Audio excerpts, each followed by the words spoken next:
हर हर महादेव, जय भोलेनाथ की। सावन मास की कृष्ण पक्ष की चतुर्दशी तिथि इस दिन को शिवरात्रि के रूप में मनाया जाता है और जितना महत्व होता है फागुन मास की महाशिवरात्रि का, उतना ही महत्व होता है सावन मास की शिवरात्रि का। इस दिन भगवान भोलेनाथ की पूजा करने से, अभिषेक करने से और व्रत धारण करने से भक्तों की समस्त प्रकार की कामनाएं पूर्ण हो जाती हैं। और जैसे कि महाशिवरात्रि में 4 प्रहर की रात्रि की पूजा होती है, उसी प्रकार से सावन शिवरात्रि में भी 4 प्रहर की पूजा की जाती है।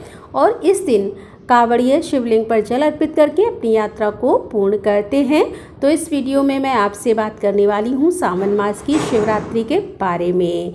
सावन मास की शिवरात्रि कब है, चतुर्दशी तिथि कब प्रारंभ हो रही है, कब समाप्त हो रही है, व्रत हमें कब धारण करना है और जलाभिषेक करने का शुभ मुहूर्त क्या है, 4 प्रहर की पूजा करने का शुभ मुहूर्त क्या है और सावन शिवरात्रि की पूजा विधि क्या है, सारी जानकारी सुबह से लेकर रात तक किस प्रकार से आपको नियम पालन करना है और कैसे पूजा आराधना करें, यह संपूर्ण जानकारी आपको शेयर करूंगी। तो वीडियो बहुत महत्वपूर्ण है, पूरा जरूर देखिए और अच्छी लगे तो वीडियो को लाइक भी जरूर कीजिए।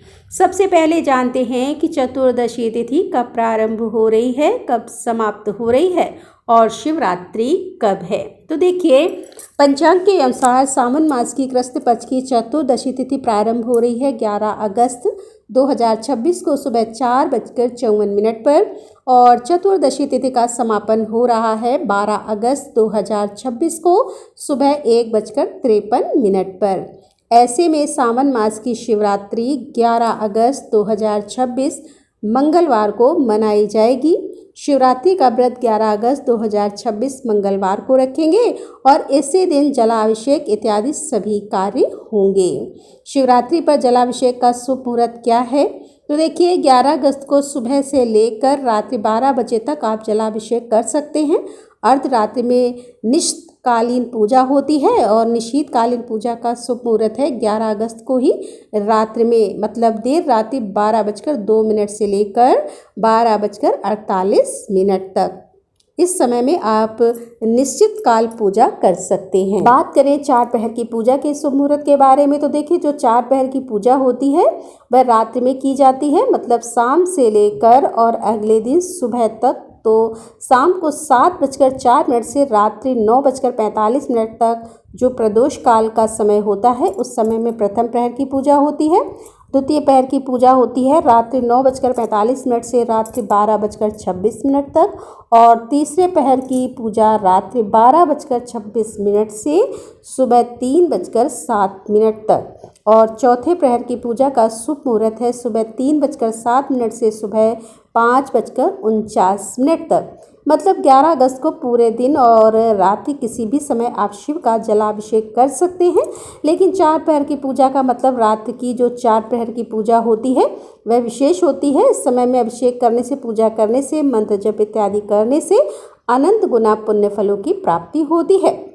अर्थ, धर्म, काम और मोक्ष चारों पदार्थों की प्राप्ति होती है। इस समय में आराधना करने से भगवान भोलेनाथ की, मान लीजिए 4 प्रहर में आप पूजा नहीं भी कर पाते हैं तो भी प्रदोषकालीन पूजा आप कर लेंगे, निश्चितकालीन पूजा कर सकते हैं आप और फिर सुबह ब्रह्म मुहूर्त की पूजा कर लेते हैं, तो यह भी अत्यंत श्रेष्ठ है। तो अपनी सुविधा के अनुसार दिन में तो आराधना करते ही हैं, सुबह तो आप मंदिर जाएंगे ही, दिन में भी आप जाएंगे, शाम को प्रदोष काल में भी जा सकते हैं, लेकिन अगर संभव हो तो रात्रि में 4 प्रहर की पूजा अवश्य करनी चाहिए। जो भक्त शिवरात्रि का व्रत धारण करते हैं उन्हें पारण कब करना है, तो देखिए शिवरात्रि का व्रत हम धारण करते हैं तो पारण अगले दिन करते हैं। अगले दिन मतलब 12 अगस्त को सुबह से लेकर और 9 बजे तक आप अपने व्रत का पारण कर सकते हैं। पूजा की विधि जान लेते हैं। तो देखिए ब्रह्म मुहूर्त में उठकर स्नान करना है। तो ब्रह्म मुहूर्त का समय सुबह 4 बजे से लेकर 4:50 तक है। इस समय में आप उठकर स्नान कर लीजिए, शुभ रंगों के वस्त्र धारण करके भगवान शिव से प्रार्थना करके अपने व्रत का प्रारंभ कर दीजिए। मतलब संकल्प लेकर आपको व्रत का प्रारंभ करना है। भगवान सूर्यदेव को जल दीजिए और भगवान शिव का जलाभिषेक कीजिए। आज के दिन महामृत्युंजय का जप करना या फिर शिव चालीसा का पाठ करना, शिव सहस्त्र नाम का पाठ करना अत्यंत श्रेष्ठ माना जाता है। और फिर शाम को संध्या काल से लेकर अगले दिन सुबह तक चारों की पूजा आप चाहें तो कर सकते हैं। इसमें भगवान शिव की विधिवत पूजा, रात्रि जागरण और महादेव के मंत्रों का जाप करना शुभ माना जाता है। शिव मंदिर में दीपदान आप कर सकते हैं। आपके आसपास बेलपत्र का वृक्ष है तो वहां पर जाकर भी दीपदान कर सकते हैं। आज के दिन भगवान शिव के निमित्त दीपदान करने का बहुत महत्व है। तो अपनी इच्छा के अनुसार 11, 21 की संख्या में भी आप चाहें तो दीपदान कर सकते हैं। कोई भी व्रत बिना दान के पूर्ण नहीं होता। तो अपनी सुविधा के अनुसार, सामर्थ्य के अनुसार गरीबों को, ज़रूरतमंदों को दान दे सकते हैं, ब्राह्मणों को दान दे सकते हैं। और कोई मंदिर है आसपास तो मंदिर में भी दान पेटी में अपनी सामर्थ्य के अनुसार कुछ पैसे दान कर सकते हैं, या फिर आप पुजारी को पूजा की सामग्री देकर पूजा करवा सकते हैं। इस प्रकार से भी हम दान कर सकते हैं। इसके अलावा शिवरात्रि की संपूर्ण पूजा विधि की वीडियो आपको मिल जाएगी, तो आप लोग देख सकते हैं। मिलते हैं अगले वीडियो के साथ, तब तक के लिए राधे राधे। जय श्री कृष्णा, हर हर महादेव, जय भोलेनाथ की।